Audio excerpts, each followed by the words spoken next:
Ahí viene este premio bacano.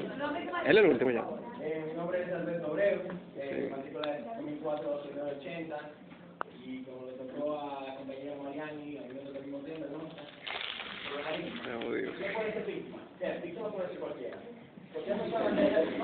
Cualquier persona que le hayan sido afectados sus derechos, cualquier persona que se haya visto afectada directamente mediante un hecho cometido. Puede ser víctima toda persona que tenga un lazo familiar, el esposo, los hijos adoptivos, los hijos naturales, todas las personas que tengan un lazo familiar hasta un segundo grado. La víctima se puede convertir en querellante siempre cuando quiera participar del juicio, es decir, cuando quiera alegar su propia defensa, vamos a decir. También se puede convertir en actor civil.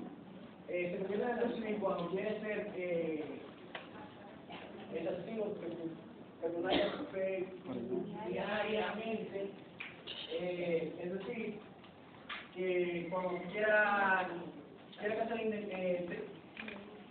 indemnización de valor monetario, para convertirse en actor civil, los requisitos son tener el nombre y domicilio del titular y